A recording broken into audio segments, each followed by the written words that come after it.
también de grabar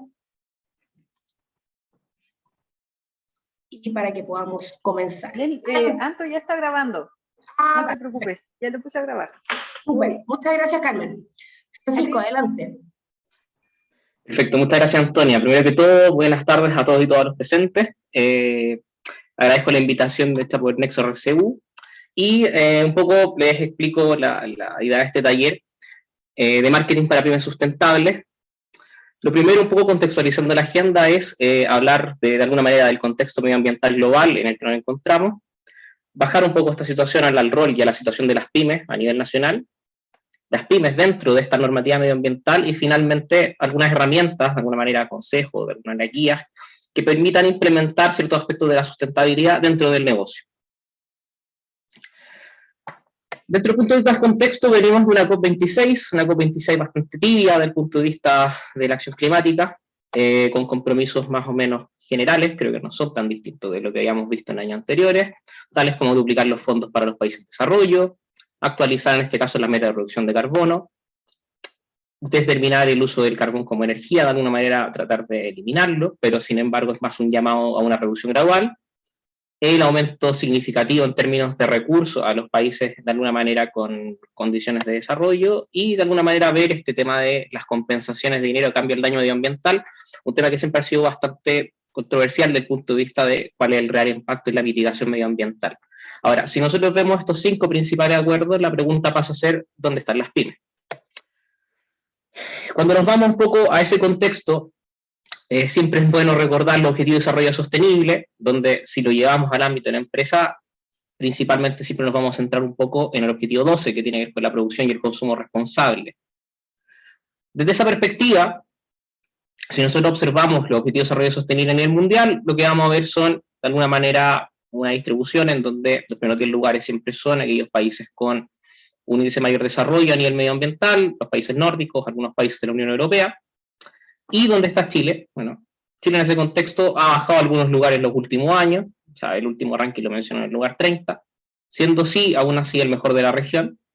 Sin embargo, cuando uno observa el desempeño en cada uno de los objetivos de desarrollo sostenible, donde vemos ciertas deficiencias, es lo que tiene que ver con a nivel social y a nivel de ley de equidad, pero el que nos concierne presenta, si bien un estado de avance razonable, se viene estancando en los últimos años. ¿A qué nos referimos con que se viene estancando el objetivo número 12? Que si uno ve, por ejemplo, ciertas mediciones del consumo y la producción a nivel de su responsabilidad, lo que vemos es primero una falta de indicadores bastante preocupante, distintos tipos de emisiones que se encuentran en niveles que no se han medido casi en 10 años, y problemas que tienen que ver con la gestión de residuos bastante marcadas por el aumento de la generación de residuos en Latinoamérica y también esta desinformación que tenemos en la medición anual de este tipo de indicadores. ¿Cómo lo llamo esto a la situación de las pymes? Primero, en la subestimación y la baja consideración. Cuando nosotros nos vamos primero, de una manera súper global, al contexto económico, lo primero que vemos es cierta diferenciación entre el rol que tienen las pymes como a nivel de negocio en su contribución económica desde el punto de vista de la Unión Europea respecto a lo que ocurre en Chile, donde vemos que en realidad la producción suele ser incluso la mitad de la contribución que tienen las pymes en otros contextos. ¿Qué pasa en los ODS? Primero, que uno tiene que entender cuál es el rol, cómo uno sitúa a las pymes dentro de su contribución, de su impacto medioambiental. Es decir, cuando nosotros hablamos de ODS que tienen que ver con una preocupación por la sociedad, de alguna manera por el desarrollo industrial, nos hacemos cargo finalmente del 30 y el 40%. El otro, todo el resto está aquí. O sea, está en la contribución que las pymes a nivel, de alguna manera, colectivo generan. Son unos agentes muy relevantes en la gestión de residuos, por ende, en el caso nuestro como país también nos pega bastante en el contexto en el que nos encontramos a nivel normativo, que se detalla un poco más adelante, pero siempre termina siendo un poco el mismo problema. Cumbre tras cumbre, siempre es igual, el impacto individual sigue siendo subestimado, es decir, seguimos viendo cómo de alguna manera cada una contribuye muy poco y por ende tendemos a ignorar un poco su rol, siendo que existe un efecto agregado sumamente alto en polución, en residuos y en emisiones. Respecto a las pymes, cuando uno habla en el contexto medioambiental, uno dice, primero, ¿cuál es la visión que hay respecto a ella? La literatura siempre nos va a decir oportunidades para lograr ventajas, mayores probabilidades de sobrevivir en el tiempo, pero también hay otras, que no les va a ayudar porque obviamente existen limitaciones, porque el mercado no está altamente comprometido con los temas medioambientales. Es decir, existe una dualidad de visiones que va perdurando en la última década, que tiene que ver con contribuye al desarrollo de las pymes del aspecto medioambiental, sí, pero también siempre se ve como de alguna manera truncado por este aspecto que tenga que ver con sus propios recursos, limitaciones y capacidades. Entonces, ¿por qué se producen las divergencias? Principalmente por el contexto en que se desarrollan, es decir, por su rol incierto. Desde ese punto de vista, cada país tiene una normativa propia, la nuestra ya la vamos conociendo. Tenemos una ley de responsabilidad extendida del productor, referida de alguna manera bajo el principio de que contamina paga, de hace data de 5 años, pero como una ley promulgada, más que una ley de alguna manera en ejercicio. Y tenemos, perdón, acá en 2018, la que tiene que ver con la prohibición de las bolsas de plástico, donde en el contexto que tenemos un decreto ministerial que tiene en retraso la ley de alguna manera, responsabilidad extendida del productor hasta 2023. Por ende, por ahora lo que tenemos es una ley promulgada, no ejecutada. ¿En qué nos pega? Porque de alguna manera, como pymes, de alguna manera, ¿cuál es el trasfondo que hay en esto? Lo primero que tiene que ver con cuál es la contribución que va a haber desde esa perspectiva.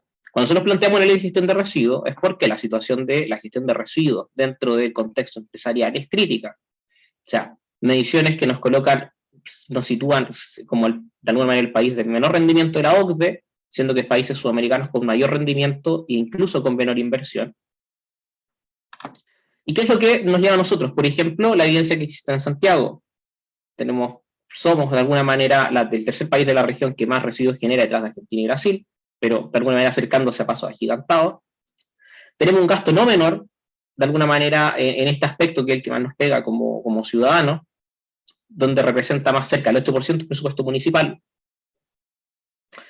Y tenemos condiciones que van a dificultar siempre la operación, en este caso, de la pequeña y mediana empresa. Es decir, un financiamiento y una operación que a través de municipios, pero que también donde no existe mayor flexibilidad respecto a cuál es el incentivo, de alguna manera, que podemos tener como pequeña y mediana empresa a reducir la generación de residuos. Es decir, con una tasa fijada, es una tasa que tiene que ver con el impuesto territorial, de alguna manera, cómo manejamos el volumen. Es decir, qué incentivo tenemos a generar menor volumen más allá de la conciencia medioambiental.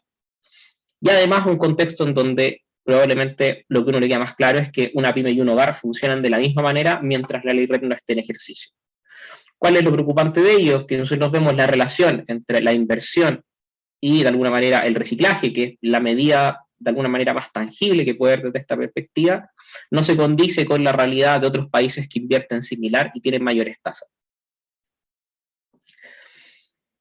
¿Qué es lo que ocurre un poco si uno lo tuviera que llevar a comprender la dimensión del problema desde la perspectiva de las pymes? Primero, que estamos en una normativa que se basa fuertemente en otra, es decir, en otro contexto territorial, basada en productos prioritarios, meta-recolección de residuos, en un sistema integrado, que es lo que veremos funcionar en los próximos años, y desde esperar que exista una recolección separada de residuos de alguna manera efectiva. ¿Cuál es el tema de alguna manera con este contexto normativo? Que uno dice, ¿y dónde están las pymes? Bueno, la misma ley, de alguna manera, la ley 2416, que es la que acota el rol de la responsabilidad extendida del productor, fija normas especiales para empresas de menor tamaño. ¿En qué se traduce en la práctica? Que bajo cierto nivel de producción, menor de 300 kilos, el rol de las pymes finalmente está limitado a ser ignorado, es decir, que en realidad, como genera muy poco, no vale la pena que esté en la normativa. Obviamente, siendo muy consistente con esto de alguna manera, de subestimar su impacto individual. ¿Qué cosas son importantes que nosotros tengamos en cuenta cuando veamos lo que va a ocurrir? También pensándolo como organización. Vamos a operar en un sistema con grandes gestores, de alguna manera, que es lo que se ve en la Unión Europea. ¿Cuál va a ser uno de los temas? ¿Cómo se cumplen las metas? Y finalmente, que creo que es la preocupación y que también tiene mucho que ver con lo que se puede hacer una pequeña y mediana empresa, tiene que ver con cómo va a operar un sistema, es decir, cómo va a operar esa recolección separada de residuos y cuál es el rol que van a tener las pymes dentro de ello. Es decir, si vamos a tener de alguna manera puntos de separación más, de alguna manera, por decirlo así, más frecuentes, cuál va a ser la contribución que van a tener, cómo lo vamos a medir, cómo vamos a evaluar la calidad del material que logremos obtener. Eso va a ser muy relevante cuando después nosotros hablemos de qué material usan las pymes en su proceso productivo, cuáles son las condiciones de utilizar materiales reciclados, materiales sostenibles desde el punto de vista medioambiental. ¿Por qué? Porque esto es lo que vemos, es el contexto. Antes de entrar en lo que es las herramientas tiene que ver con en qué contexto nos desarrollamos. Primero, que hay una ausencia, de alguna manera, de una carta de navegación pensando en la pequeña y mediana empresa. La pequeña y mediana empresa también es cierto, cuando uno ve una norma, uno no le tiene miedo a la norma por la falta de inspección, es decir, si está la norma va a depender de cómo se aplique. La incerteza de una agenda medioambiental es algo que hemos visto reflejado en la Ruta de Economía Circular publicada, la contribución nacional determinada hecha para la COP, es decir, en realidad el rol de las pymes no está ni mencionado. Lo podemos entender como que se agrupa dentro de otros agentes, como a nivel industrial, pero hay que tener claro que sus características son diferentes. Estamos en un contexto donde funcionan igual que hogares, es decir, una pyme y un hogar en su gestión de residuos tienen el mismo rol. Por ende, ¿qué es lo que estamos viendo? Venimos de un contexto complejo, el contexto del COVID de alguna manera hizo que nos preocupáramos de los aspectos que tienen que ver con la higiene, con la salud pública. ¿Qué genera eso? Una mayor sobreprotección de los productos. Pasamos por una época de mayor generación de residuos, de alguna manera residuos hospitalarios domiciliarios, hospitalarios desde el punto de vista de la unidad, mayor empaque. Por ende, lo que nos lleva a decir es cómo esto se va a llevar a la práctica, es decir, qué conocimiento requerimos para, de alguna manera, empezar a reutilizar ese tipo de materiales y entender cuáles son las limitaciones que hay desde el punto de vista de los costos. Porque al final, cuando nosotros lo vemos como organizaciones, nos movemos en esto, es decir, nos movemos en un escenario, de alguna manera, con una normativa en desarrollo, esa normativa reflejada en empresas, en personas y de alguna manera en los hogares, tenemos que ver cómo se ejecuta, es decir, en la recolección no separada de residuos que tenemos actualmente, en la gestión de ellos, y finalmente cómo esto va a traducir en la trazabilidad de alguna manera de los procesos productivos, de los residuos, de alguna manera de cómo eso se va a llevar a que ese material que se trabaje vuelva al mercado. Es decir, desde ese punto de vista, cuáles son las condiciones en las que operamos como sistema antes de pensar en qué herramientas podemos usar. O sea, contamos con una tasa de reciclaje sumamente baja, tenemos una tasa fija que no incentiva a la reducción de generación de residuos. Tenemos un sistema que está por ahora promulgado y no implementado. ¿Qué alternativas tenemos? A lo mejor sistema de depósito, devolución y retorno, es decir, cómo eso se integra con el territorio. ¿Cuáles son las variables que afectan de alguna manera este proceso? El conocimiento técnico que podemos tener como organizaciones, las barreras económicas, la disponibilidad y manejo de las materias primas, es decir, cómo opera este concepto. Y finalmente, tiene que ver con, desde el punto de vista del marco institucional, cómo apoyamos el desarrollo de las pymes desde ese punto de vista. Si es con financiamiento, si es con subsidio, de repente si es con reducciones de impuestos pensado en bienes de segunda mano, cómo establecemos ecosistemas, redes de colaboración entre la misma empresa, cómo se aumenta en este caso el conocimiento ambiental a través de la formación. Es decir, antes de plantear, cuando uno dice qué es lo que puede hacer una organización, primero importante ver este contexto y de alguna manera cuáles son el marco en el que nos movemos y qué podemos desarrollar. Entonces, también otro ejemplo, la ley de la prohibición de bolsas de plástico, una ley que para nosotros en el papel es muy efectiva, desde el punto de vista de que es verdad que si uno ve como resultado la reducción de la bolsas de plástico fue notoria, pero nosotros también tenemos que entender qué hay detrás. Primero, cuál era la definición del concepto, cuál era la educación ambiental asociada. ¿Por qué? Porque al final a veces nos terminamos topando con efectivismo versus efectividad, y que es lo que uno no quiere que ocurra en este concepto. Es decir, si nosotros reemplazamos una bolsa de plástico, entendamos cuál es la equivalencia en otros tipos de materiales. Todos los materiales tienen efectos positivos y negativos, es decir, todos tienen un rebote. De alguna manera, si yo saco el plástico, otro material lo va a reemplazar. Por eso las características que consume las bolsas de papel, cuántas veces las tuviese que ocupar, las bolsas de polipropileno, las bolsas de algodón. Es decir, cuando nosotros planteamos el contexto en el que nos movemos, entender cuáles son, de alguna manera, los movimientos de acción y reacción. ¿Por qué? Porque cuando llevamos esto a varios años atrás, es decir, de alguna manera, a lugares que ya han implementado este tipo de normativa, ¿con qué nos encontramos? Con que si bien se reduce el uso del plástico, que es una de las razones de este tipo de legislaciones, aumentan otro tipo de materiales. Entonces, si uno lo ve, aumenta el TNT, aumenta el polipropileno a baja densidad, es decir, aumentan otros tipos de plástico, de alguna manera, de sus complementos, que hacen que el efecto neto de una norma realmente se vea reducido enormemente. Entonces, también es importante entenderlo cuando vamos a plantear acciones de alguna manera que podemos realizar como pequeña y mediana empresa, es decir, cuál es el efecto de la acción y reacción de lo que se realice. Entonces, al final, si uno se va a Chile, uno dice, ¿es efectiva? difícil saberlo. Sabemos cuánto plástico salió, pero no sabemos por qué se reemplazó. No tenemos datos oficiales, solo tenemos ciertas estimaciones de cuánto creció, por ejemplo, la bolsa de basura, la bolsa de papel. Entonces, no sabemos en realidad el efecto neto de ciertas medidas. Y la idea es que eso no ocurra cuando nosotros como la pequeña y mediana empresa quiera implementar acciones de sostenibilidad medioambiental. Entonces, si uno lo ve de esa perspectiva, uno podría decir, ¿qué es lo que podemos hacer?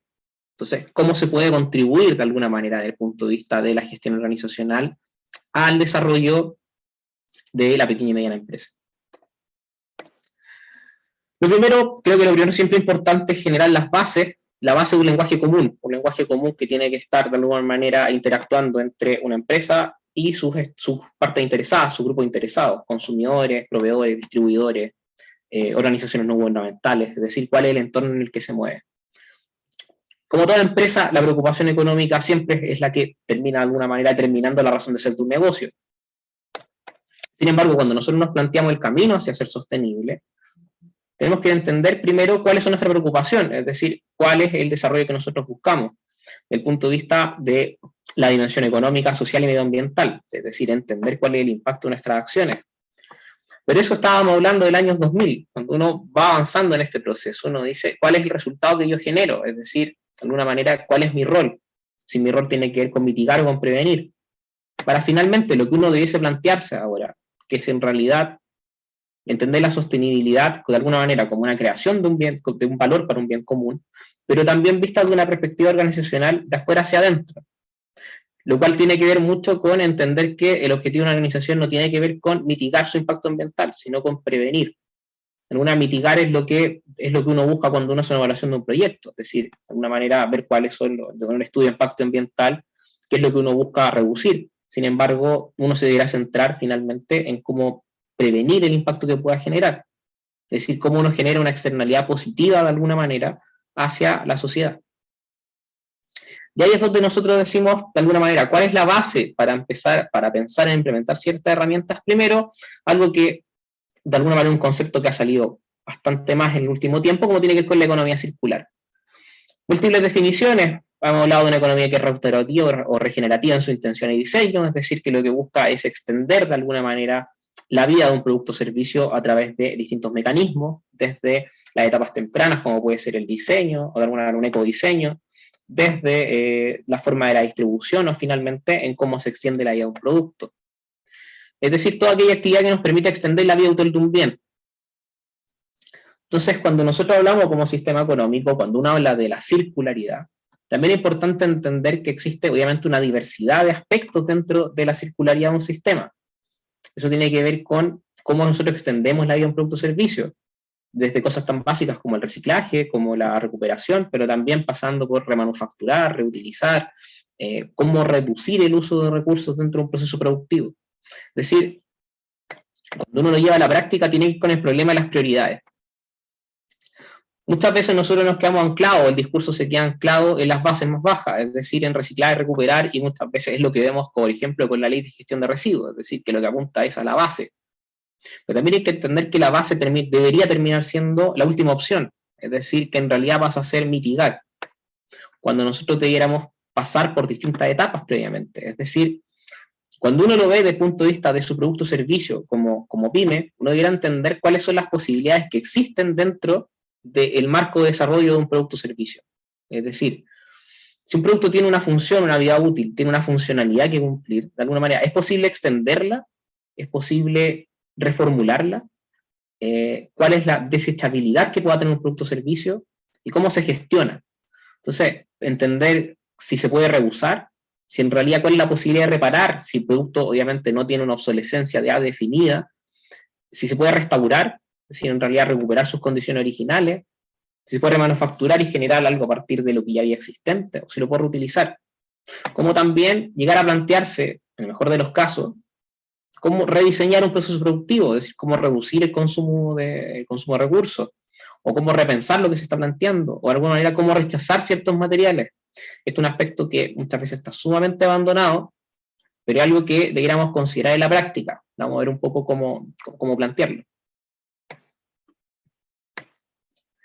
¿Por qué? Porque una de las claves a la hora de homogeneizar el lenguaje cuando hablamos de aspectos medioambientales tiene que ver con el impacto medioambiental de una acción. Es decir, tenemos que entender que cuando hablemos de economía circular, en esta economía restaurativa, no toda acción tiene el mismo impacto y por ende existen niveles de circularidad, donde lo más bajo que uno puede hacer, que es casi un piso higiénico, es reciclar. Pero uno quiere apuntar o a reducir un consumo o a repensar ese consumo como consumidor desde un lado y como productor lo mismo. Es decir, cómo yo puedo extender esa vida útil de un producto de alguna manera pensando en que esa funcionalidad puede extender y cómo a la vez también, obviamente, por supuesto, mezclar eso con la propia rentabilidad del negocio. Entonces, que no todas las actividades tienen el mismo impacto, eso primero. ¿Cuál es el nivel de circularidad de las prácticas que uno implementa? Es decir, muchas veces uno dice, voy a reciclar algo, voy a recuperar un material o voy a restaurar algo. Está perfecto. Pero el tema es determinar cuál es el impacto propio que tiene. Es decir, cuál es el ciclo que se genera, cuántas veces se puede hacer este ciclo, qué uso de recursos involucra el ciclo. Porque a veces uno puede hablar de reusar, de reutilizar, pero si eso involucra algún proceso productivo de alguna manera complementario, también hay que tener en cuenta cuál es el impacto medioambiental que ese rebote tiene. También sumamente importante la diferencia entre mitigar y prevenir. Muchas veces lo asociamos como algo, como el símil, como que en realidad lo que nosotros deberíamos apuntar muchas veces, casi siempre nos pasamos en mitigar, siempre nos pasamos en reducir el impacto medioambiental, de alguna manera, en cómo suavizarlo. O sea, la clave pasa a ser prevenir, de lo contrario simplemente legitimamos una nueva forma de consumo. Y algo que también es importante desde el punto de vista de las bases es cómo promover la comprensión de las prácticas con, de alguna manera, nuestras partes interesadas, desde el proveedor, el distribuidor, pero también con ese cliente, ese usuario final con el que interactuamos.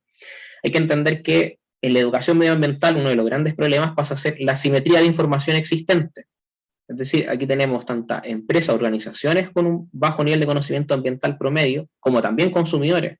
Entonces, cuando uno se mueve en un diálogo, de alguna manera, donde ninguna de las dos partes cuenta con la suficiente información, va a ser una complicación, de alguna manera, en el desarrollo del negocio, cómo promover estas prácticas para que sean una ventaja competitiva y que permitan diferenciarse dentro de un mercado. Y aquí es donde, de alguna manera, el planteamiento tiene que ver con cómo nosotros evaluamos, desde el punto de vista más sencillo, como pequeña y mediana empresa, podemos evaluar lo que nosotros planteamos dentro de nuestros procesos productivos. Y de alguna manera es cuando uno habla del canvas medioambiental. Cuando uno habla de determinar los actores clave de un negocio a través de un modelo canvas, claramente estamos definiendo las actividades clave, de alguna manera cuáles son los distintos elementos que conforman nuestra cadena y cuáles son los que nos entregan valor o nos restan valor para poder accionarlo. Desde el punto medioambiental, la respuesta y la propuesta debe ser un poco la misma, pero sin embargo tiene que ver con, de alguna manera, el proceso productivo, que son preguntas que muchas veces uno deja pasar en el día a día del desarrollo. Es decir, cómo nosotros, de alguna manera, complementamos lo que nosotros planteamos a nivel de estructura productiva a través de costos, de las distintas herramientas que tenemos, sin embargo, con cuál es el impacto, de alguna manera, de la cadena completa, cuando hablamos desde la perspectiva del ciclo de vida. ¿Por qué? Porque en realidad uno de los temas pasa a ver acá con cómo sostener este modelo de negocio. No solamente cuando uno habla de la actividad medioambiental tiene que ser vista como aquella que nos permita generar ventajas competitivas diferenciadoras en un mercado, que finalmente, de lo contrario, en una unidad muchas veces tan frágil como una pyme, puede terminar siendo un costo mayor del beneficio, de alguna manera, en la supervivencia de un mediano y largo plazo. Entonces, también es importante equilibrar de alguna manera esta carga que puede ser en un comienzo hasta que tengamos de alguna manera un escenario mucho más proclive en términos de una relación entre empresa y consumidor que de alguna manera nos permita potenciar la sostenibilidad medioambiental a nivel general de alguna manera como comunidad. Entonces, si bien el ciclo de vida obviamente no es un proceso que viene desde la constitución del material, lo que nos importa es cómo nosotros garantizamos en esta evaluación la identificación de los distintos elementos. Es decir, de alguna manera, lo que uno propone en este proceso, del punto de vista de una capa medioambiental de un modelo Canvas, tiene que ver con determinar cada uno de los aspectos clave de este modelo. Es decir, lo primero tiene que ver con determinar, de alguna manera, la materialidad que se utiliza. Es un tema que muchas veces dejamos de lado, que tiene que ver con cuáles son los tipos de materia prima que se utilizan, en qué proporción se utilizan y cuál es el impacto que tienen. que es un ejercicio que lo podríamos hacer todos desde el punto de vista del uso de materiales que tenemos, dependiente de la industria, independiente del sector, que tiene que ver con, para producir un producto, de alguna manera, qué insumos necesito, en qué proporciones lo utilizo, y qué alternativas existen dentro de ese desarrollo. Muchas veces, dependiendo de la industria, no tenemos tanta alternativa, eso es cierto, pero lo importante es cuantificar el impacto que tienen. Luego, ¿cómo es el proceso productivo? Porque aquí hay una relación sumamente importante entre estos tres elementos, es decir, los insumos, la producción y los materiales. Nosotros somos un país que tiene una institucionalidad medioambiental que está recién en desarrollo. Eso es muy claro, viendo las distintas normas. ¿Cuáles son los problemas que tiene eso? Que la infraestructura, la capacidad instalada para gestionar un residuo o un recurso es bastante más limitada que la de otros países. Es decir, cuando nosotros nos planteamos la responsabilidad extendida del productor, lo vemos mucho desde el punto de vista del productor, pero no de las condiciones estructurales de país para poder abordarla. Eso quiere decir que si, por ejemplo, todos nos pusiéramos de alguna manera a valorizar nuestros residuos, nos encontraríamos que con las pocas plantas de reciclaje que hay, que son las bases, habría una saturación tan importante que después no podríamos de alguna manera gestionar esos materiales que vuelvan de vuelta al mercado. Entonces, uno de los temas importantes, y que vamos a tratar un poquito más adelante, tiene que ver con la materialidad de un producto o servicio. La materialidad tiene que ver con simplificar. Pasa mucho que a veces como por una tendencia que a veces está relacionada con el costo, a veces por la comodidad o por el uso, se tienden a mezclar materiales. Materiales que a veces son complejos de alguna manera de separar. ¿Cuántas veces nos ha tocado ver en el consumo masivo, en los mercados, ver las mezclas de, por ejemplo, cartón con plástico o de plástico con lata? Lo que podría entender es que si el país, de alguna manera, la capacidad que tiene es limitada, hacer estas mezclas de materiales lo va a hacer más difícil, lo va a hacer difícil para el productor posteriormente y para el consumidor, que finalmente, de alguna manera, el último eslabón y el que termina trabajando con, de alguna manera, el postproducto, es decir, después de haberlo consumido. Entonces hay que ser capaces de identificar de alguna manera este proceso de independiente, insisto, desde la industria, pero también cuál es el valor funcional, es decir, qué es lo que se entrega, es decir, cómo este proceso finalmente se transforma en un valor hacia una oferta de valor. También importante dentro de este proceso va a ser cuáles son los canales de distribución que utilizamos, que eso va a estar muy ligado también con temas como la huella de carbono, es decir, cuáles son las formas de distribución que usamos, cuáles son los mecanismos, de alguna manera cómo lo cuantificamos. Lo que tiene que apuntar es de alguna manera a cuantificar ese proceso. Finalmente, ¿cuál es, desde ese punto de vista, el ciclo de vida final del producto? ¿Cómo termina? ¿En qué termina? ¿En qué material termina? ¿En qué condiciones? Muchas veces nos ha pasado cuando uno habla de un residuo, esto de si el producto en su gestión debiese ser limpio, debiese estar limpio a la hora de ser reciclado. Entonces, también tiene que ver mucho con las condiciones de este proceso productivo. La fase del uso, es decir, cómo se utiliza, cada cuánto se utiliza, una frecuencia, de alguna manera cuál es el comportamiento que tiene de alguna manera en ese consumidor final. Para poder de alguna manera ser capaz de netear, es decir, cuáles son los impactos negativos que tiene el proceso productivo y cuáles son los impactos positivos, que finalmente es lo que uno debería buscar balancear. En un comienzo siempre va a ser difícil de alguna manera reducir todos los impactos, porque va a depender de cómo se hemos hecho los procesos productivos en el corto, mediano y largo plazo, cuáles son las proyecciones, cuál es la estructura de costos de los materiales. A veces uno dice, ¿por qué no se usa más material sostenible? Cuando uno ve ya la realidad institucional de una baja tasa de reciclaje, uno va a decir, bueno, pero el material sostenible es sumamente costoso muchas veces para reemplazarlo en un proceso productivo entero. Entonces, pero lo importante de nuevo es cuantificar ese tipo de relaciones. Entonces, de alguna manera, ¿cuáles son los aspectos clave de un modelo? Determinar su valor, como decía, su valor funcional. ¿Cuál es el periodo de tiempo que tiene este producto o servicio? Es decir, ¿cuál es su vida útil? La relación entre los materiales y la producción. Los proveedores, de alguna manera, y los procesos, si se externalizan o no los procesos productivos. ¿Qué distribución utilizamos? ¿Qué medio? ¿Cuál es su impacto que tiene a través de la huella de carbono? ¿Qué recursos usa el cliente? Eso también a veces se deja de lado y es importante. Es decir, cuando nosotros entregamos nuestro producto o servicio como organización, el cliente lo usa tal como nosotros se lo entregamos, utiliza algo más, utiliza algún complemento. Siempre es importante evaluar la extensión que pueda tener el producto o servicio. ¿Cuál es el final de uso que le va a dar? ¿Listo? ¿Qué es lo que va a hacer finalmente? Nosotros la pregunta pasa a ser un poco cuál es la responsabilidad como pymes, como productores. Es decir, nosotros generamos un producto o servicio que llega finalmente a un cliente, un usuario final. La pregunta es, nosotros pensamos en qué es lo que va a hacer ese consumidor usuario de alguna manera, luego de consumir el producto, qué va a hacer con él, qué alternativas tiene. También importante, porque aquí hay una relación bidireccional. Eso es un poco el tema. Que no es solamente como productor lo que nosotros pensemos que va a terminar siendo el producto, cómo va a ser desechado o valorizado, sino que también cómo el consumidor lo va a hacer o qué incentivos tiene. Es decir, de alguna cómo nosotros incentivamos que esto sea algo más cíclico. ¿Cuál es el impacto medioambiental? El consumo de materiales, siempre importante, el consumo de recursos naturales. Es decir, mi proceso productivo, ¿qué impacto genera en el ecosistema, en el consumo de agua, en el consumo de electricidad, en el consumo de energía? Es decir, de alguna manera, ser capaz de cuantificarlo. Es un proceso que generalmente uno como pyme lo puede hacer, sin duda que toma tiempo, pero también es importante que uno en su minuto pueda hacer el ejercicio de decir, si yo como productor fabrico un par de zapatos, ¿qué involucra?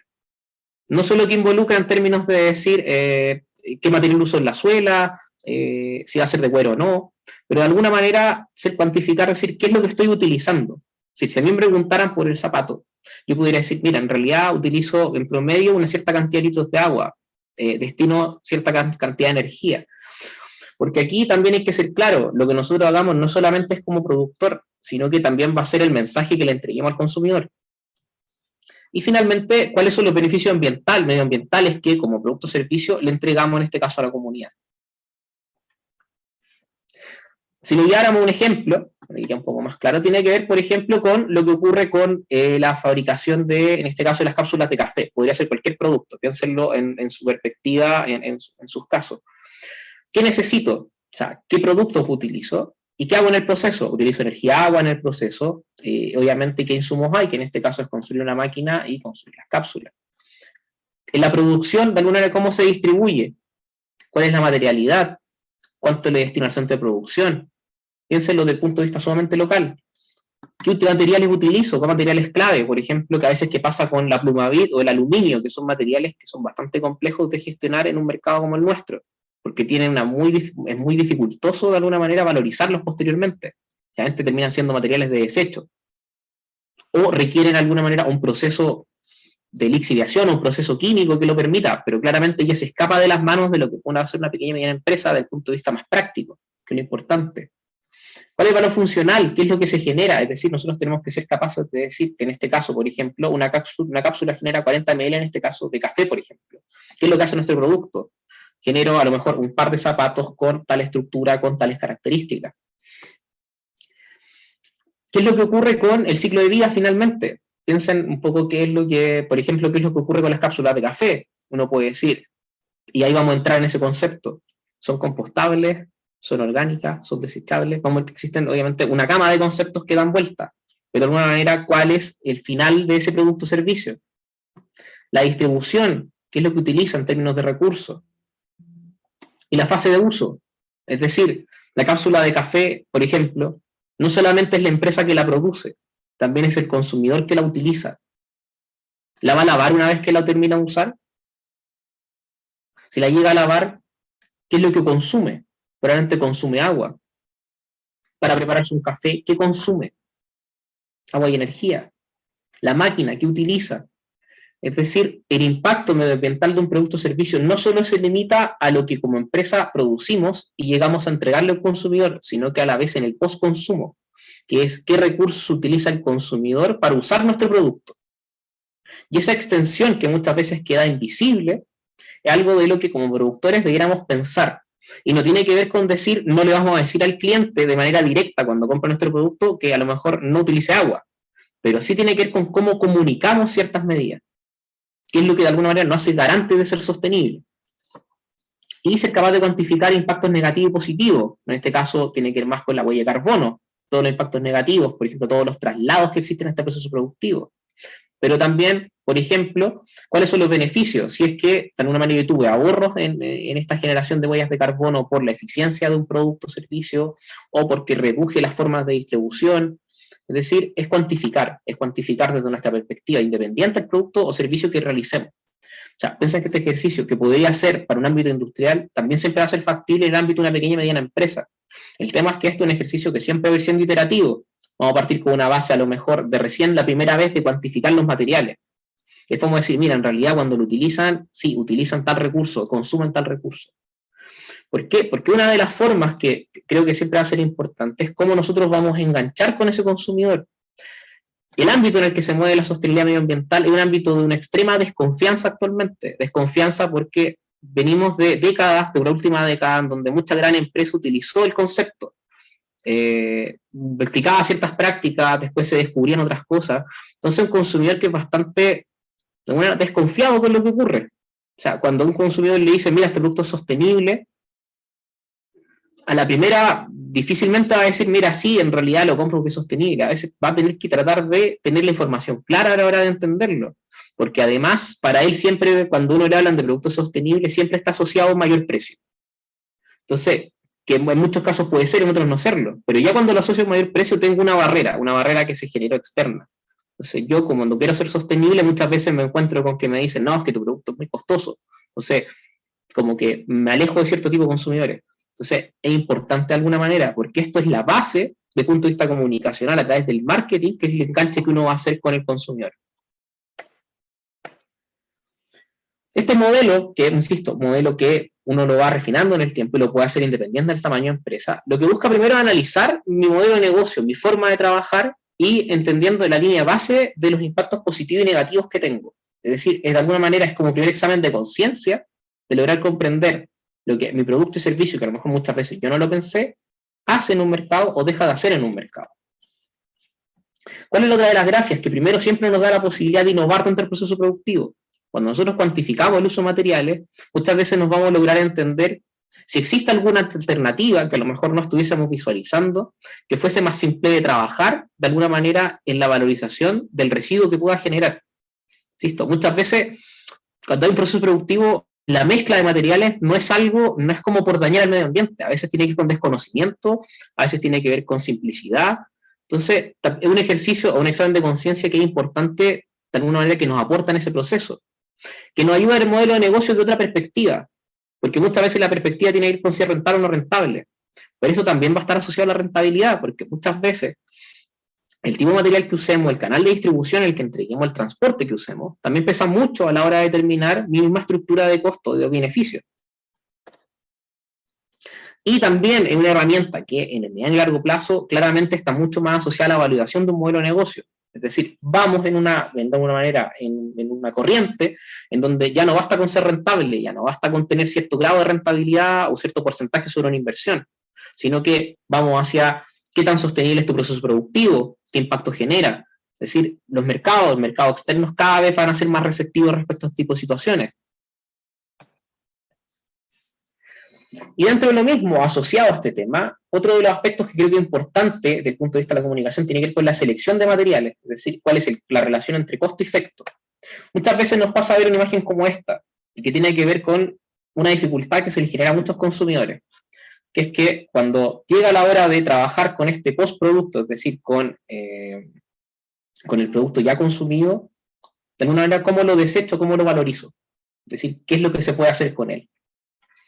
Cuando uno lo ve así y ve claramente, no sé, por ejemplo, en el caso del plástico, las 7 alternativas que existen y de alguna manera cómo se utilizan, uno se encuentra con, si fuera así, claramente no sería tan difícil. Uno diría, este es reciclable, este no es reciclable, este es gestionable, este no.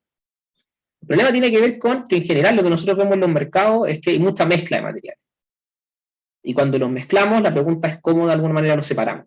Como consumidores, muy poco que hacer.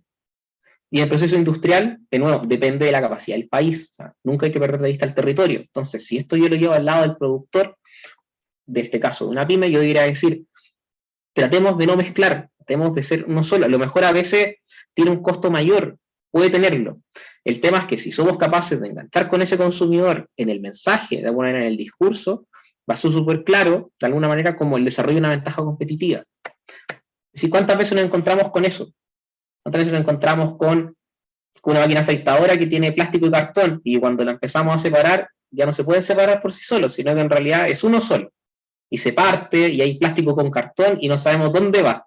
si tuviéramos que separarlo en plástico o en cartón. Y a veces lo terminamos desechando porque vemos que en realidad ya es una mezcla. ¿Qué pasa, por ejemplo, con, de alguna manera, también el tema de las bolsas? Cuando uno dice, tengo plástico, tengo papel craft, lo mismo. ¿Qué hago con esto? ¿Lo separo, la rompo, la entrego como está?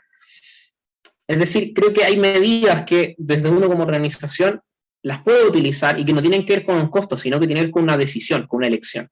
Y esa elección, cuando está razonada, está fundamentada, es bastante más sencilla y luego comunicable a un consumidor.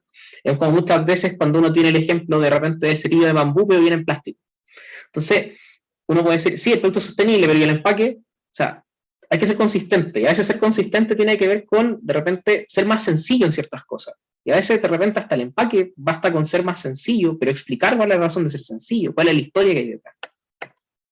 ¿Por qué? Porque otro de los temas es que el nombre no da lo mismo, que a veces nos hemos acostumbrado a ver esto.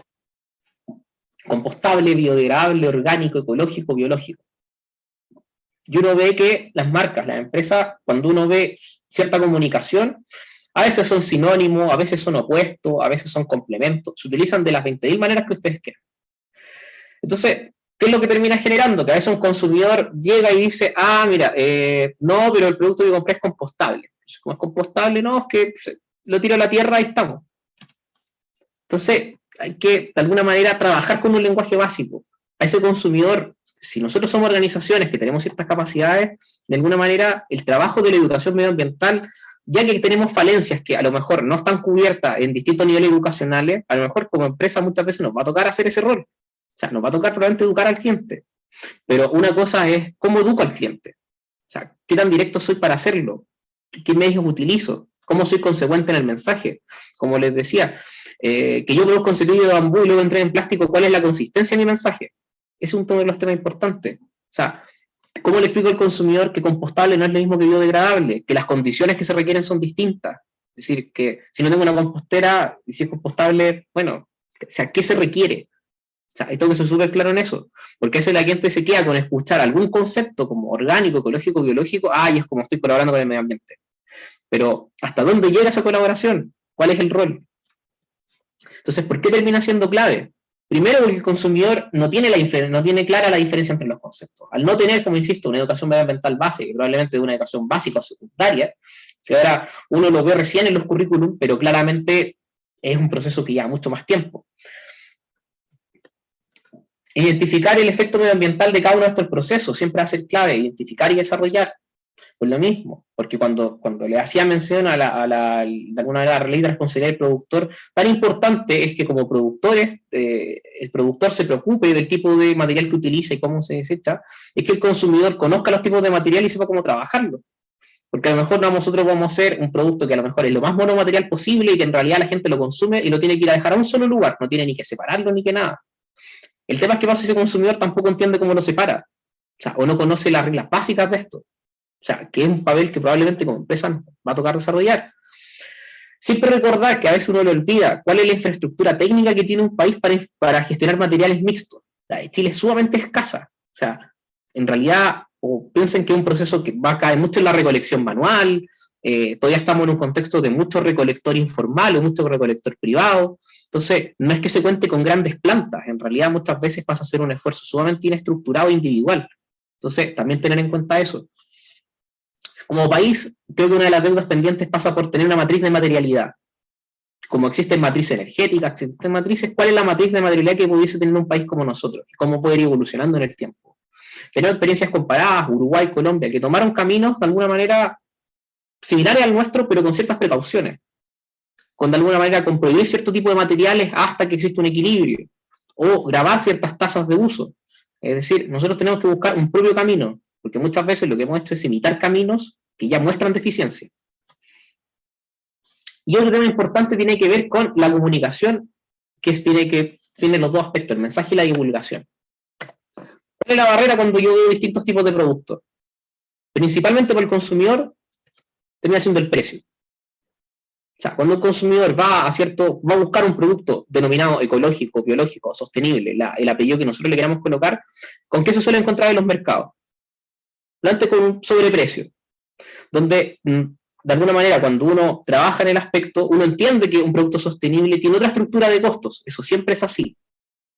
si uno se va al mercado agrícola, uno sabe que no puede tener la misma cantidad de producción, tiene otras condiciones que cumplir, certificaciones, y eso siempre va a hacer incrementar el costo. El problema que tenemos con el consumidor no es solo el precio, sino que tiene que ver con cómo se descompone el precio y cómo él lo entiende. Porque muchas veces cuando ve y se encuentra con que vale el doble, al no entender por qué vale el doble, claramente no está dentro de su conjunto de decisión de compra cuando tiene el presupuesto para hacerlo. Entonces, también va a ser importante, de algún punto de vista, cómo se comunica. Es decir, cómo yo convenzo al consumidor de esta relación costo-beneficio en un producto sostenible. Es decir, cuál es la relación precio-calidad. Es decir, cuáles son los aspectos que yo voy a trabajar comunicacionalmente con él. Es decir, ¿por qué el consumidor debería llegar a entender por qué es más caro ese producto sostenible? Y eso tiene que ver con la comunicación que una empresa realiza. Es sumamente clave. Muchas veces pasa que cuando uno ve la comunicación de empresas sostenibles, muchas veces se basa en el producto final.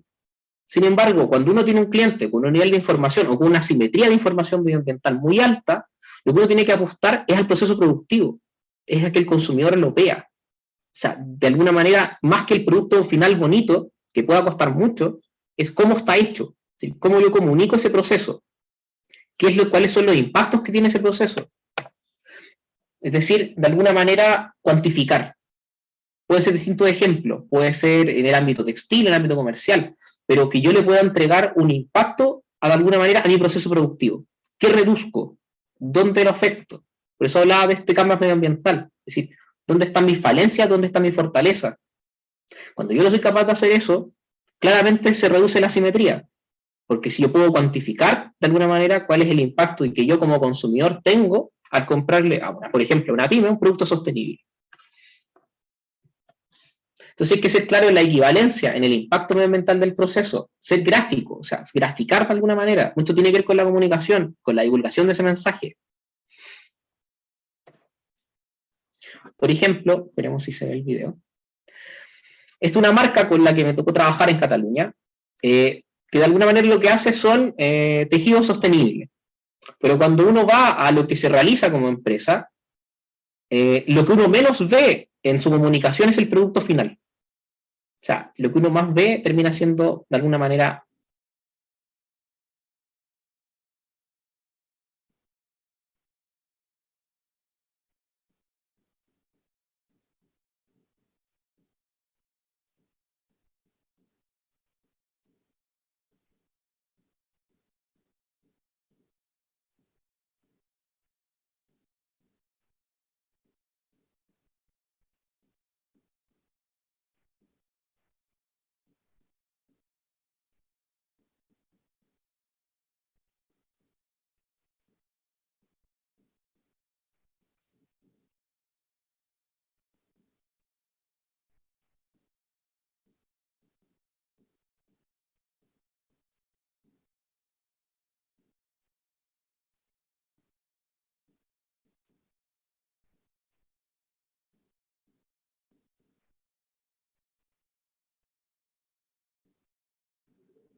bueno, este ejemplo, ellos son una pyme completamente de las más pequeñas que me tocó ver, por lo menos a nivel del estudio que me tocó realizar. Es decir, aquí era el padre y la hija en un principio, y externalizaban 2 procesos productivos en 2 talleres a las afueras de Barcelona. Pero siempre el foco fue el proceso, pero también, que de alguna manera hay algo que los caracteriza, es la historia. Y es que cada producto tiene una historia, es decir, cada etiqueta tiene el nombre de un trabajador, donde cuenta su historia. Es decir, el relato. O sea, no solo es importante el proceso productivo, como les menciono, sí, es sumamente, de alguna manera, es como el eje de transparencia con el cual comunicarte con un consumidor. Sin embargo, también es como yo cuento la historia, porque a lo mejor todos podemos hacer lo mismo, mostrar los procesos y decir, ah, mira, aquí está el proceso. Pero cómo yo armo este relato. Entonces, primero el desarrollo del mensaje termina siendo clave. El consumidor tiene que conectar por algún aspecto, tiene que conectar por la historia, tiene que conectar por el impacto, por el número. Es decir, si yo de alguna manera soy integral a la hora de comunicar los distintos aspectos, es decir, punto de vista tanto emocional como el punto de vista más técnico a nivel medioambiental y del tipo de recursos que utilizo, claramente es distinta la perspectiva a decir yo soy sostenible, o yo soy un producto ecológico, o soy un producto biológico. También siempre puedo recordar que tenemos una simetría de información, o sea, esto es así, venimos de un contexto en donde lo medioambiental, en el caso nuestro, en el caso chileno, se empezó a abordar sumamente después de muchos otros lugares. Entonces, uno no puede pensar que los vacíos se tapan en un mes, o sea, esto es un proceso gradual, vamos a cometer errores en el proceso, las normativas que tenemos que tienen una buena intención también se van a equivocar, o sea, me tocó ver la ley de responsabilidad extendida del productor, también se equivocó aquí y ahora hay que ver cómo arreglarla. O sea, vamos a pasar por el proceso. Pero también es importante anticiparse a qué es lo que vamos a poder hacer. O sea, es clave mostrar el proceso productivo. Muchas veces uno dice como pyme, ¿cómo compito en un mercado? Tengo menos herramientas, tengo menos recursos, tengo ciertas capacidades. Sí tengo mucha voluntad, siempre tengo la intención, siempre está la actitud. Pero también es importante cómo diferencio. Muchas veces lo que yo puedo mostrar es lo que otros no pueden mostrar. O sea, ¿cuántos pueden mostrar su proceso productivo siendo transparentes con lo que se hace? Y también identificar cada etapa, es decir, súper importante cuando le muestra el Canvas, es decir, desde el diseño hasta la etapa final, hasta el producto final, dónde yo puedo intervenir, qué margen de mejora tengo. A veces también tengo que ser honesto y declarar, a lo mejor no tengo margen de mejora en esta etapa del negocio. Tampoco eso es malo, si el tema es saber de alguna manera entenderlo. Porque a veces uno de los errores que se comete es tratar de invertir mucho en el tema cuando no tengo la espalda para hacerlo. Entonces, esto es un proceso gradual. Le gusta que le guste, esto es gradual. Para que resulte tiene que ser así. Y de alguna manera es lo que nos permite diferenciar a que somos sostenibles con un greenwashing que lo puede hacer otra empresa. O sea, cuando yo soy transparente, claramente nadie me va a poder cuestionar esto. Y esta es la primera base para poder decir, ¿por qué un producto sostenible es más caro? Bueno, aquí están las razones. Si yo tuviera más economía de escala, como le pasó a esta empresa, que ya está en otro nivel, ya pasó a ser mediana en muy poco tiempo, claramente es distinto. Voy a poder ser más eficiente, más rentable, y a lo mejor mi producto sostenible va a tener otro precio, voy a tener distintas escalas, pero ahí lo voy a poder hacer. Pero por ahora, como una empresa que realiza un producto sostenible, pues voy a necesitar apoyo, esto es evidente. Pero ese apoyo tiene que estar bien fundamentado, no es por decir, soy sostenible, cómprenme. No, es cómo yo interactúo, cómo yo engancho a ese consumidor. Entonces, las reflexiones desde ese punto de vista, primero, tenemos que entender que estamos de alguna manera en un contexto donde el apoyo institucional sigue siendo escaso. O sea, eso es la realidad que tenemos. Es decir, por ahora la sustentabilidad muchas veces es un ejercicio de voluntad nuestro, como investigación, como empresa, como personas. O sea, la estructura le falta mucho aún. Al no tener esta infraestructura institucional, nos obliga a trabajar sobre una base que es débil. Entonces tenemos que reconocerla. Tenemos que reconocer que nuestro cliente tiene deficiencias, nosotros tenemos deficiencias completamente. Tenemos que ir viendo cómo subsanarla. A nivel país, claramente, una matriz de materialidad nos ayudaría mucho a cómo trabaja la pequeña y mediana empresa, a tener una hoja de ruta, o sea, de alguna manera a tener una carta de navegación, que es lo que muchas veces falta. La selección de material en el caso chileno es súper importante, el que se basa en la separabilidad y en la monomaterialidad. O sea, cuando tengamos otra infraestructura, otra base técnica, pensemos en otro tema. Pero por ahora, si queremos colaborar como consumidores, como productores, va a ser clave. Va a ser clave con una ley de gestión de residuos que va a tener, que la única manera que funcione bien en una primera etapa es esa, porque va a ser gradual, va a cometer muchos errores, va a haber muchas mezclas de materiales, el material reciclado, como ocurre en España con este sistema, es de baja calidad. ¿Quién paga esa baja calidad? Las pymes, porque cuando salen al mercado a comprar material reciclado tienen una merma enorme, que no se las compensa a nadie. Entonces, tenemos que ver cuáles van a ser los problemas de mediano y largo plazo. Y, de alguna manera, la acción medioambiental sostenible bien hecha tiene que basarse en cuál es el impacto, es decir, demostrar ese impacto, en ser transparente y en ser simple. Pero esos son uno de los 3 principios para poder implementar, desde el punto de vista de la sustentabilidad, en un negocio independiente de sus condiciones, de sus características, sus limitaciones. O sea, son principios que uno debería adoptar. Así era la presentación. Muchísimas gracias, Francisco, por tu presentación. Súper claro todos los conceptos y creo que los ejemplos también muy fácil de entender para todos las asistentes que están aquí hoy día. Vamos a pasar entonces a la parte de las preguntas. Quiero invitar a todos y a todas a que puedan ir desmuteando sus micrófonos si es que quieren hacer alguna pregunta directa aquí a Francisco, pero por mientras vamos a ir leyendo algunas preguntas que fueron saliendo del chat. Aquí tenemos una pregunta de Felipe Zambrano. Dice así: si no hay incentivos para las pymes para ser sustentables, debemos pensar en un consumidor informado, preocupado del cuidado del planeta, que se interesará de alguna forma por la responsabilidad de la empresa al momento de producir, aunque el producto sea más costoso que la competencia. Ya, desde la perspectiva práctica, yo creo que tenemos un círculo vicioso que hay que asumirlo. Es decir, que es un poco lo que decía, tenemos una base de información medioambiental débil. Eso es claro a nivel transversal. Cuando uno tiene que ver dónde yo puedo intervenir para romper el círculo vicioso, uno debería esperar que el primer actor hubiese sido la institucionalidad, es decir, de alguna manera un ministerio de medio ambiente, las distintas instituciones que apoyan al emprendimiento, que apoyan de alguna manera a las pymes. Pero también hay que pensarlo desde el punto de vista de la formación, y ahí yo creo que es parte de lo que va a ocurrir. La academia tiene que hacerse cargo, de alguna manera, en las carreras de tanto de producción, de diseño, de negocio, tiene que hacerse cargo de la variable medioambiental como un elemento a considerar en la toma de decisiones. Creo que es uno de los temas que siempre está quedando afuera, que a veces también le pasa a una pequeña y mediana empresa cuando es proveedor de una gran empresa. O sea, ¿cuál es el valor que tiene la variable medioambiental en la decisión de selección, por ejemplo, de una licitación? Entonces, tenemos muchos puntos por donde entrar. Entonces, un poco atendiendo a la pregunta, el consumidor que tenemos probablemente se sigue informando por distintos medios, absorbe lo que encuentra de distintas fuentes, donde vamos a ver que en este mundo hay diversidad. Uno de los problemas que para mí es sumamente clave es que nosotros tenemos un Ministerio del Medio Ambiente que a uno le puede gustar de repente no la forma de hacer la legislación, pero la cantidad de material que tiene disponible es muy alta. Basta con entrar a la web y ver lo que hay. El tema es cómo se difunde y cómo se de alguna manera permea respecto al consumidor. O sea, cuando algo es tan técnico, cuando algo no tiene mucho ejemplo, cuando algo tiene 200 definiciones y un glosario, nadie lo va a leer. Entonces, yo creo que de alguna manera, cuando uno dice por dónde va, vamos a tener un consumidor que va a ir de alguna manera en su propia voluntad reduciendo la brecha, pero hay que direccionarla, y esa dirección creo que el rol que va a tener la academia va a ser importante y la institucionalidad, ver cómo apuntalar esto.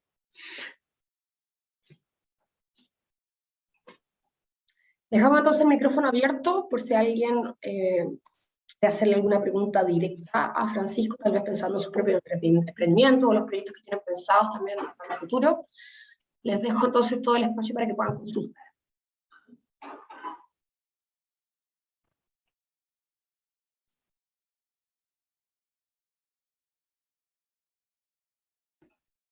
Mientras voy a aprovechar de leer los otros. Francisco, ¿qué tal?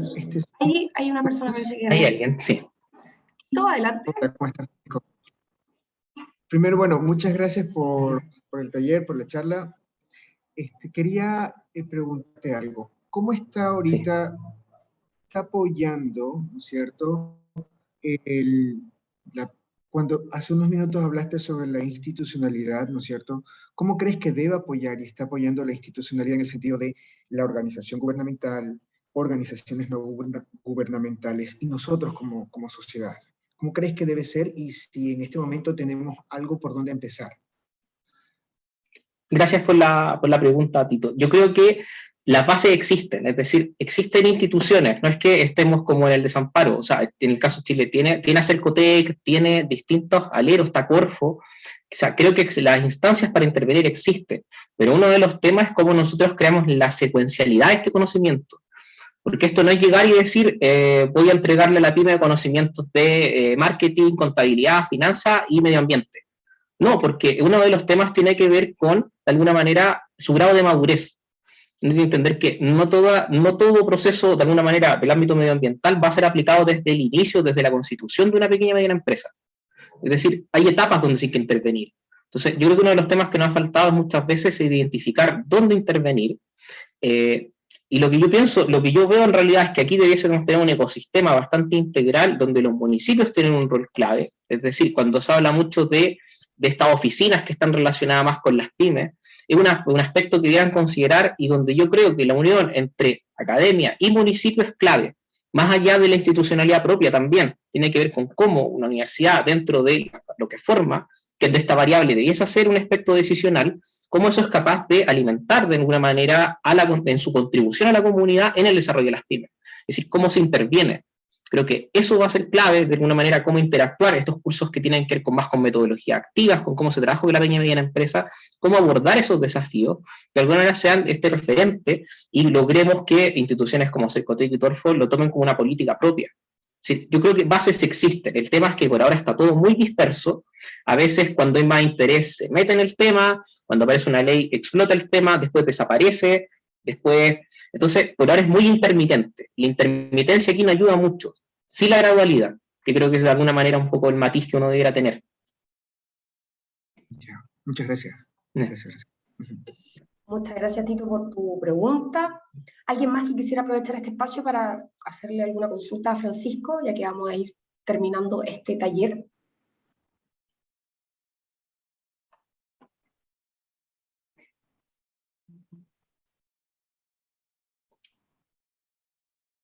¿Ninguna pregunta? ¿Todo muy claro? Francisco, yo quiero hacerte una consulta. Adelante.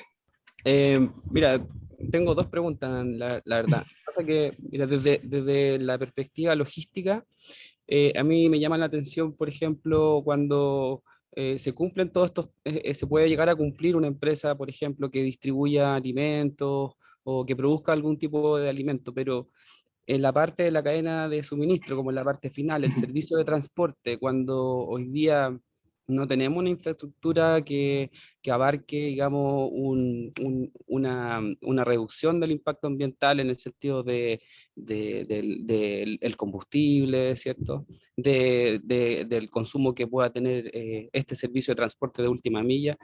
Eh, eh, ¿Este servicio es valorado dentro del mercado como algo sostenible, como la última milla de entrega de productos? ¿O si estamos muy lejos, muy cerca de nosotros en Chile, de empezar a valorarlo? Ese es Víctor. Sí, mira, yo creo que existe una valoración, pero que también está muy relacionada a que institucionalmente, yo creo que esto no es un fenómeno solo a nivel país, sino que yo creo que en las experiencias que me ha tocado ver, que son España y Dinamarca, creo que también son temas que terminan siendo un poco como subestimados. Porque finalmente es como cuando uno determina los impactos y habla en huella de carbono y uno dice sí, y a veces hay países que lo han tomado más como casi como compensar, entonces ya casi terminamos hablando más de la compensación de la huella de carbono que esta compensación monetaria, ya que a veces termina abusándose mucho. Pero cuando uno dice la proximidad o esa valoración, creo que sin el incentivo apropiado ha sido difícil. Las pocas experiencias buenas que hay, que a lo mejor tienen que ver más con Noruega, con Finlandia, respecto al incentivo, funcionan bien, pero la normativa es prohibitiva en Chile, en España, en Francia, en Italia, se basa en un principio prohibitivo, que al final es cumplir la norma. Entonces, cuando uno ya tiene mucho el cumplir la norma, es difícil que un consumidor, porque en realidad lo empieza a ver como algo higiénico. Entonces, lo peligroso a veces es que después diga, pero esto en realidad es como un desde que debería tener una empresa. Y en el contexto chileno no es un desde, en realidad pasa a ser parte del valor agregado. Pero creo que también va a tener mucho que ver con el tema de gestión. Entonces, cuando tenemos una institucionalidad compleja como la actual, que yo no sé un poco en qué va a terminar, de hecho uno dice ley Red 2023, hay que ver para creer todavía, sigue siendo un papel, entonces creo que es súper difícil porque nos hemos basado de alguna manera en dilatar los compromisos. Entonces, hasta que uno no lo vea in situ, va a poder decir, mira, en realidad este aspecto debiese trazarse como un incentivo y no como una norma. Vale, gracias, Francisco. De nada, Víctor. Francisco, tengo otra pregunta. Adelante. ¿Cómo es posible poder, no convencer, pero poder darle los beneficios? Sé que explicaste hace unos minutos la razón del precio, costo-beneficio, ¿cierto? A la parte de los productos, de la parte sostenible, ¿cierto? De los productos sostenibles. Pero ¿cómo poder llegar a esa población, ¿no es cierto? En este caso yo diría C1, C2, que tal vez, incluso tal vez un poquito más abajo, que tal vez su principal objetivo está más radicado en un precio bajo. Perfecto. Eso siempre, créeme que esa va a ser una pregunta constante respecto a cómo de alguna manera extendemos la sostenibilidad en función de las dificultades que puedan tener con el precio. Muchas veces creo que hay mercados donde si mi enfoque es sostenible propiamente tal, Hay cierto tipo de público al que siempre va a ser difícil de acceder. Eso termina siendo, por ahora, una realidad. Sin embargo, mucho tiene que ver, y por lo menos la experiencia ha sido mucho con la forma en que uno lo termina comunicando. Porque si bien uno puede decir, hay ciertos grupos socioeconómicos que al final tienen dificultades de acceso cuando el producto tiene un mayor costo, muchas veces ha pasado por un patrón de consumo, que es porque en realidad tienen una especie de consumo más rápido y en realidad prefieren volumen sobre calidad. Entonces, muchas veces pasa por identificar, de alguna manera, por segmentar bien al consumidor con el que uno trabaja. O sea, cuál es mi público objetivo. Porque a veces uno lo tiende como a, de alguna manera, a esquematizar de una manera muy, muy estándar. A veces existe el nicho dentro del público objetivo, a veces no, pero a veces existe alguno que es más proclive a ser creado que otro. Es decir, alguno que tiene más tendencia. Muchas veces va a depender mucho, por ejemplo, de en el relacionamiento que tengo con ese cliente, qué es lo que pregunta. A veces uno ignora cuando pregunta por la sostenibilidad del producto y cómo yo se lo comunico. O sea, creo que es una variable que uno tiene que considerar, el tipo de respuesta que va a tener con ese tipo de consumidor cuando aparece. Por otra parte, cómo yo voy dejando pequeños mensajes que de alguna manera vayan demostrando y que sea un sello de alguna manera de la marca. Por ahí decían un poco el storytelling, el transparentar el proceso, sin duda, y debe depender mucho de los medios que utilice.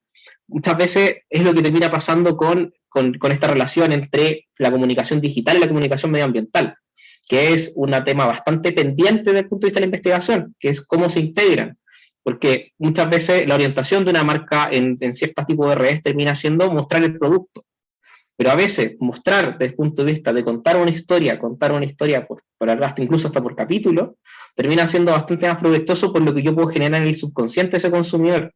Es decir, a veces lo difícil es ser directo, porque si yo le coloco todos estos conceptos y se lo explico, se le pueden quedar a alguno y al resto no le va a interesar después. Porque en realidad, muchas veces para consumir este tema es como el socialmente aceptado. Es como, sí, yo soy sostenible, pero ¿y en la práctica? Entonces, es súper importante cómo yo voy, de alguna manera, construyendo mi historia por los distintos medios que utilizo y, de alguna manera, por las distintas plataformas que tengo.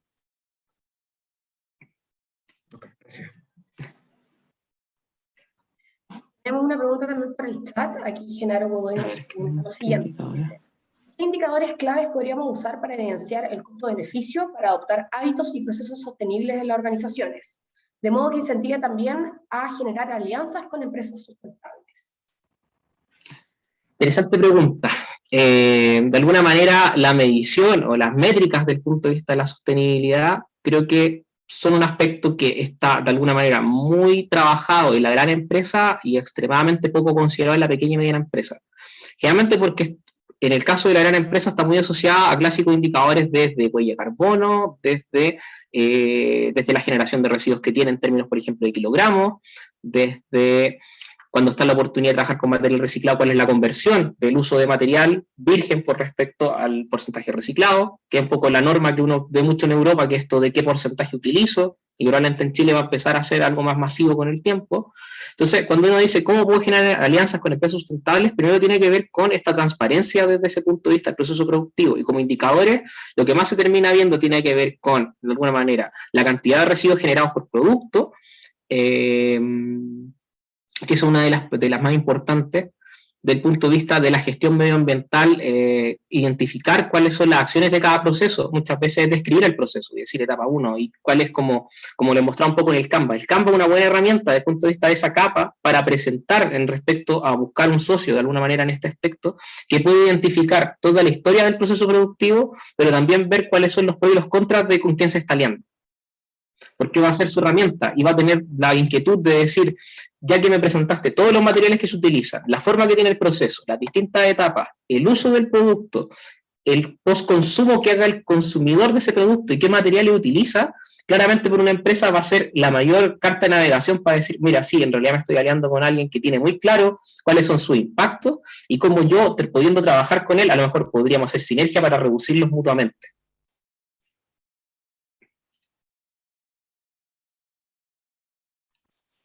Perfecto, muchas gracias Francisco.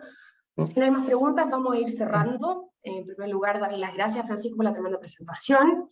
Y en segundo lugar, recordarle a todos los y las asistentes que quedan aquí en la sala que vamos a tener nuestro último taller el día miércoles, el cual va a tratar sobre estrategias para integrar la sustentabilidad en los negocios, que ha sido realizado por Carmen Martín y por Camila Fara. ¿ya? Para que no se pierdan este miércoles 24 a las 5 de la tarde, aquellas personas que se inscribieron les va a llegar directamente el link a sus correos, pero también para que puedan motivar a otros o a otros también a participar.